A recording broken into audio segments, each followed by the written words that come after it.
Yeah, definitely. So then we need somebody to look up to for who working hard and that shit paying off and they stand down, bang, keeping faith, whatever. Definitely look to Ed, So yeah, never give up on yourself, bro. A lot of us, look up to you from a distance or up close, for our own inspirations and keep us motivated. So yeah. Out the concrete jungle, you can make it anywhere.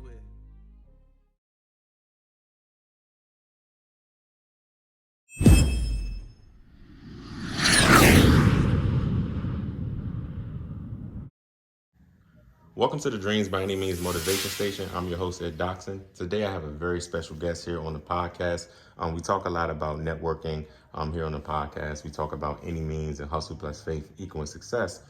Through my journey, I've continued to meet a lot of people, and I'm grateful to bring Miss Luisa here on the show today to tell us about her life, her upbringing, and I think she has a story that can be motivation for everyone. So welcome to the show, Luisa. Thank you. Cool. So, we can jump right into this. Tell the audience about yourself, who you are, where you're from, and some interesting things. Yes, so let's start with my name. So as you said, my name is Luisa. As the Italian traditions want, it's actually the firstborn female that gets the grandma's name. So shout out to her. Yes, so my father is Italian, my mom is French, and I was born in Germany. So since I was born, actually, I already had this kind of international background in me. Yeah. Okay. So born in Germany. I've never been to Germany. I've heard amazing things about Germany. Tell us a little bit about Germany. What was that like? Yeah, it's a very interesting country. I also did a lot of my experience, like traineeships and university exchanges there. I think it has a lot of history, of course, that it's very interesting, and the fact that they don't have like in France, like 1, 2, 3 big cities, but it's more like spread out. It makes every region more interesting, and it's also very diverse in nature, in how people speak too. You have some very different accent and dialects depending if you go to north or south of Germany. So I can actually really recommend it as a holiday destination. Okay. Now, you mentioned something earlier too, just talking about you were named after your grandmother and the tradition that came with that. So tell me about your family background. Yes, so actually I have a very diverse family too, I guess. So my father and also all my uncles and aunts, yeah, that's the word, are or were active in the food industry. So my father is a cook, chef. Okay. He had a restaurant before, and my uncle too, and my aunt too, and it kind of stayed in the family on my dad's side. And then on my mom's side, it's a very big family spread out in France and in the French Caribbean, where my grandparents from my mom's side came from. And so they're all spread out even more than my parents. So it's very difficult also to see them sometimes. But yeah, and then the combination of the two is very, I guess, French-Italian. Yeah. It's very explosive sometimes, but it's interesting. So the makeup of the family is mainly French and Italian. Yes, exactly. Oh wow, that's interesting. How was Thanksgiving for you all? Well, that's a very American Your thing. tradition, right? But now, you celebrate it kind of more and more. But what we do in Europe is more of the Friendsgiving. So because we don't, of course, we don't have this American tradition. But with the series and the TV shows, etc., we got it also kind of exported there, which makes it interesting Friendsgiving. But I think it's it's a kind of like now Christmas. It's a way, or it's a those are dates where you really use the occasion to be close or closer to your family, right. friends. So that stays wherever you're celebrating it. Yeah, and now that's interesting to hear that. For those listening that don't know you, I think that explains a lot. I would say for me meeting you and your personality. I know you're big on networking, community, bringing people together. So would you say, you brought a lot of those traditions over here to the U.S.? Yeah, it's an interesting question because at first when I arrived in 2020, so it was still COVID time, so I didn't know anyone. I came on my own. So for me, it was very changing in a way, and I really wanted to get the American experience. So for me, it was like, okay, let's meet Americans. Let's do sports, do activities, going to networking events, so that I could actually meet Americans.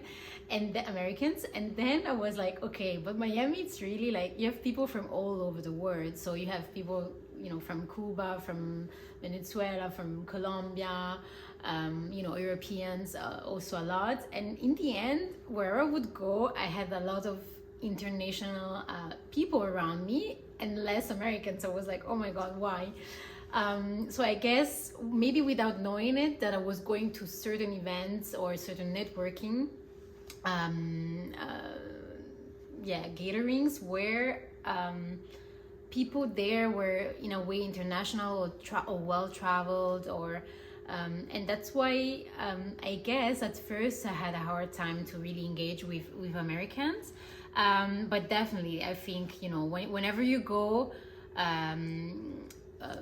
you kind of bring home with you. So of course I brought like some Italian with me, some French with me, some German too, even though I was just born there.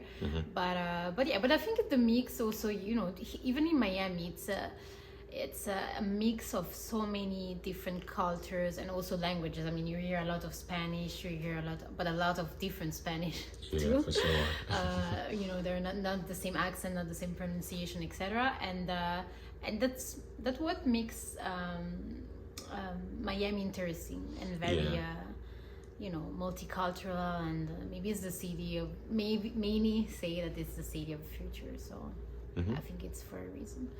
Yeah, now we got to backtrack. You said a lot of great things, but what brought you to America? What brought you over here? So I was applying, actually. I finished my postgraduate studies. So I was specializing in EU politics and policies, and then I ended up in the US, but that's fine. And I applied to this job opening that was 2 years in Miami, working for the French consulate.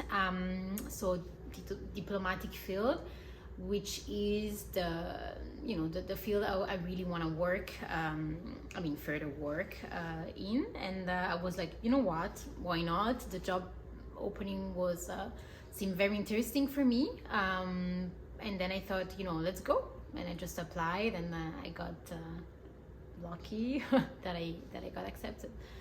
Okay, so that experience, we were talking about this before we started recording, but just relocating anywhere is not an easy thing. If it's to another city, it can even be to another county, Broward County, Miami-Dade County, two different counties, but relocating from another country, what were your fears before you left to come over here to Miami? That's funny because, when I talked about it to my family, they were always like, oh my God, Luisa, you're moving again, like stop, settle, go somewhere.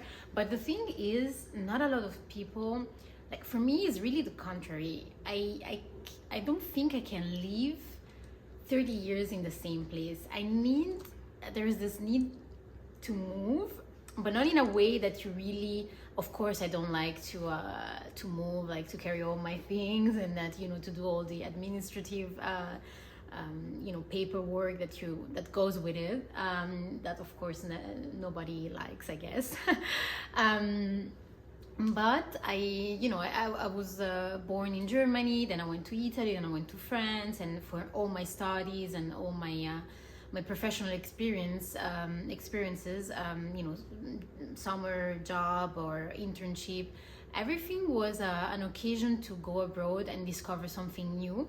And that's really what I am trying to do in the future. And this is why I like diplomacy, because you move maybe to you move for a time that is shorter right now, but then once you're in the foreign ministry, it can be usually it's 4 years, so it gives you time to really settle in a place, to become a local, and then okay, you have to move after. But it really gives you, there is no books or no studies that can really describe what the experience is to live in a place that is the opposite of your culture, of your language, of everything that you have known before. So I didn't really have any fears. I was okay, the job looks great.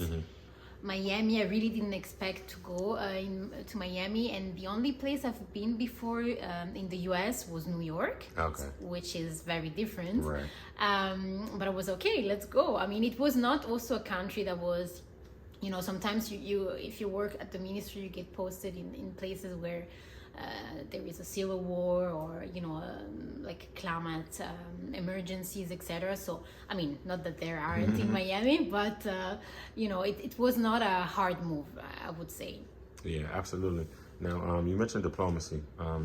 People may know diplomacy, some people may not know. Some people may just know when they turn on the TV, but kind of break down to us, in a nutshell, what is diplomacy and what is your role in it? Yes, so I had actually in total 2 years and a half of experience working for the French Ministry of Foreign Affairs. So the first one was in Berlin at the embassy.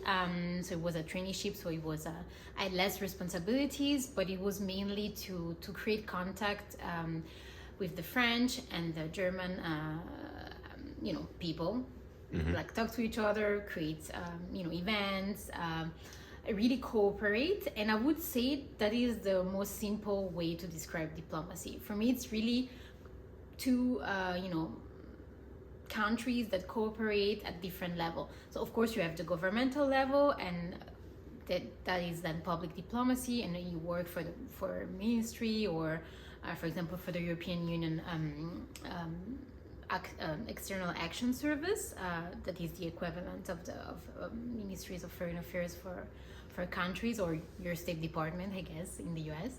And I think it's you can use diplomacy to solve issues, conflicts, to cooperate further, to have a real impact in the country that you are hosted in. And I think that's it has always been something that was really interesting for me, to see how countries can get to work together, and especially for France and Germany, because we had several wars, and then we ended up with this concept of friendship that created so much opportunities, even for young people, with very different fora, where you can, you have from the business sphere to governmental cooperation with councils that French German councils, where you take decisions together, which is something that was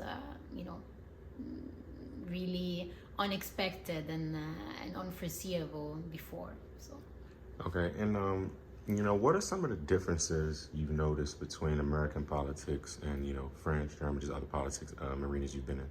Yeah, well, the first thing is really, of course, the European Union. It's very different than any type of system you can think of, and that is what it makes it great too.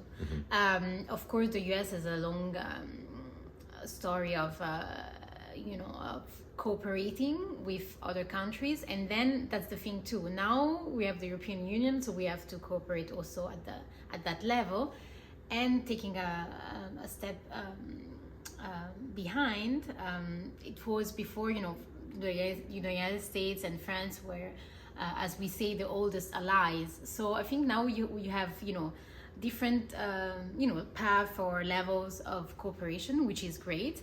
But I think it's very, the culture is very different. It's the systems are different, and really the European Union is, you cannot compare it to anything. It's very technical. It's very difficult to understand also from abroad, because some people think, okay, we have a president. No, we don't have a president of the EU. Maybe one day, but for now, we have those institutions: the Commission, the Council, the Parliament, and it's very complex to understand, because then on the other side you also have the External Action Service, which is, as the name says, a service, and you wonder, okay, what is this additional level of institutional level, so you're like a bit lost. But I think it makes it interesting, and anyhow, it doesn't matter where and with whom you can collaborate. At the end, if there is something in common, or a goal that is in common, you can always find a way to agree on something. It's like, for example, the Paris Agreement, or everything that we managed to do also with the US.